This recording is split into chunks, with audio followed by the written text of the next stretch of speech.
Une colère sourde Géraldine est en train de monter en Irlande contre les fonds vautours de Wall Street. Des fonds qui ont pris à la gorge des milliers de propriétaires irlandais et dont la presse publie en ce moment les profits et le peu de taxes qu'ils ont payés. 1 900 € seulement pour le fonds Cerberus, révèle The Irish Times.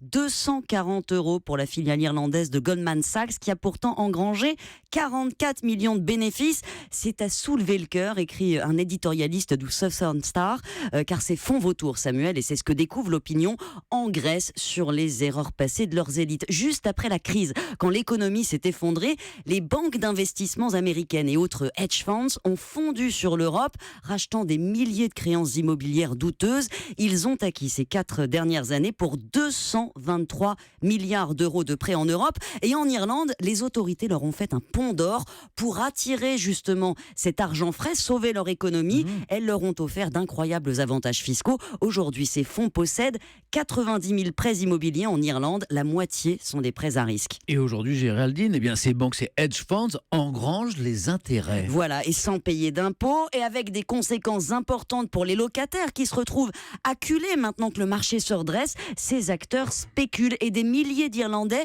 voient leur loyer exploser ou sont menacés d'expulsion. Les immeubles vont être vendus. Or, ils n'ont pas les moyens de se reloger maintenant que l'immobilier flambe. À Cork, à Dublin, ces fonds vautours possèdent plus de 20 000 logements et 200 familles qui vivent dans des maisons dont le propriétaire a vendu sa dette à Goldman Sachs ont reçu leur lettre d'expulsion juste avant Noël et ils font la une des journaux. Le gouvernement a pris quelques mesures en urgence à l'automne pour limiter la spéculation sur l'immobilier, mais rien qui soit à la hauteur pour des Irlandais qui ont le sentiment que cette reprise ne profite qu'à la finance. Le nombre de sans-abri, Samuel, a grimpé cette année à Dublin de 35%. Quand une banque, pas n'importe laquelle, un Goldman Sachs fait trembler tout un peuple, on se dit que quelque chose ne va pas bien dans notre monde.